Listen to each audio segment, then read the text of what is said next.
नमस्ते साथियों, आईएसपीसी वारियर्स में स्वागत करते हैं। एसएसटी 6 to 8 फाइनल आंसर की आ चुका है। 8 प्रश्नों के उत्तर बदले हुए हैं।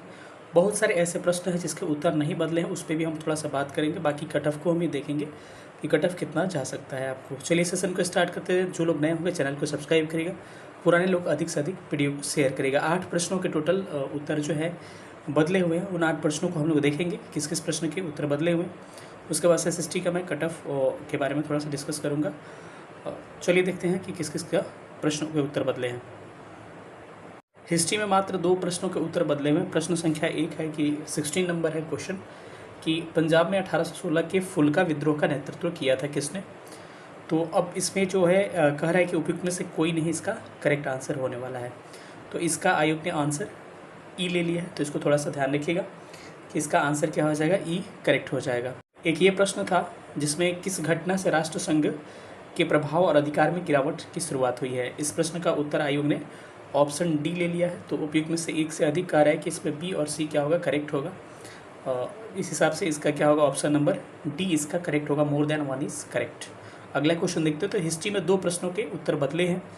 हिस्ट्री में और जो प्रश्न थे, एक इटली के एकीकरण को लेकर हम लोगों ने कंप्लेंट किया था, लेकिन उस प्रश्न का उत्तर नहीं परिवर्तित हुआ है। और एक आध प्रश्न और थे जिसके उत्तर नहीं बदले हुए हैं। और मात्र 2 ही प्रश्न जो है हिस्ट्री में आपको चेंज हुए हैं। जनरल स्टडीज़ में कोई प्रश्न परिवर्तित नहीं हुआ है।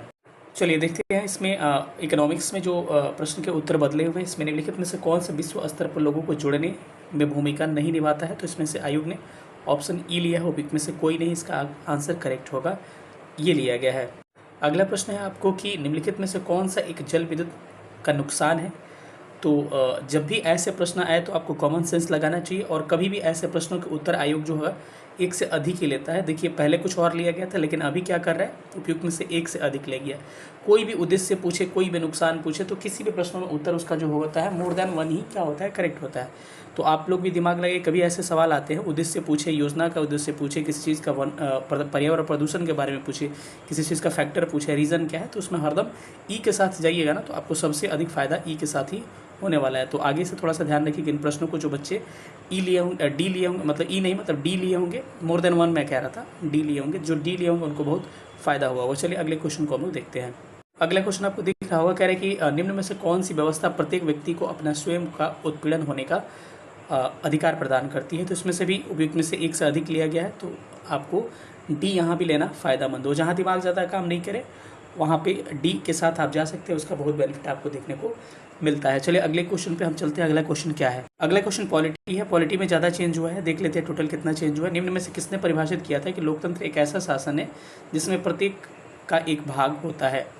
तो इसका भी लिया है, इसका आंसर इसमें नहीं है, उपयुक्त में से कोई नहीं, ऑप्शन आयोग के द्वारा ई फाइनली लिया गया है। अगला प्रश्न देखते हैं। नेक्स्ट प्रश्न में कह रहा है कि राजा राम मोहन राय निम्न में से किस क्रांति की विरासतों से मुख्यतः बहुत प्रभावित और उन्होंने राष्ट्र राज्य के निर्माण हेतु कार्य किया था। तो इसमें भी आयोग जो है ऑप्शन डी लिया है, उपयुक्त में से एक से अधिक। तो इस तरह के प्रश्नों में मैं बार बार कह रहा हूँ आपको ऑप्शन डी के साथ जाना चाहिए।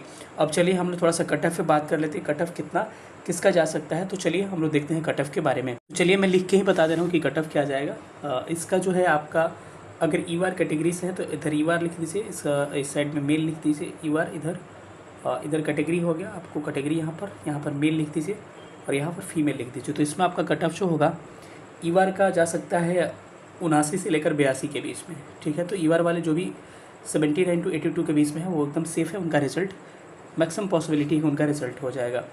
वही ईवार सॉरी यहाँ पे मैंने लिख दिया, कोई बात नहीं। ईवार इधर चलिए इधर हो गया। चलिए फीमेल की बात कर लेते हैं। यहाँ पर आप समझ जाएंगे मैंने जो कहा है।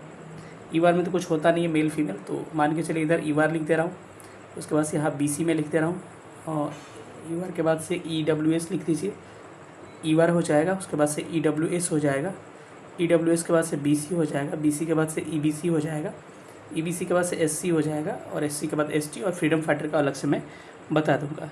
तो इसमें ईवार का मेल की बात किया जाए तो कह रहा हूँ मेल फीमेल तो होता नहीं है। ईवार का 79 से 82 तक आपका जिनका है उनका रिजल्ट हो जाएगा।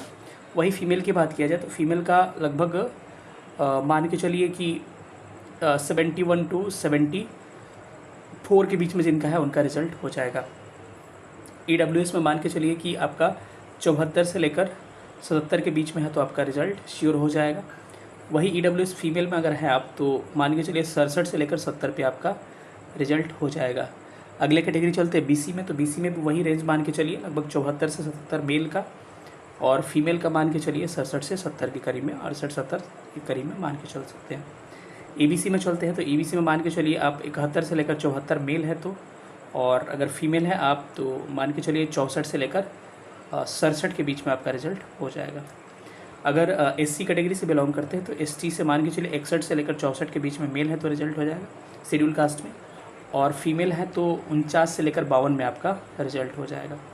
ST कैटेगरी से आप हैं अगर तो यहाँ लिख दे रहा हूँ मैं, देख लीजिएगा ध्यान से, 58 से लेकर 61 तक मेल है तो आपका रिजल्ट हो जाएगा, और फीमेल है तो 47 से लेकर 50 के बीच में रिजल्ट हो जाएगा।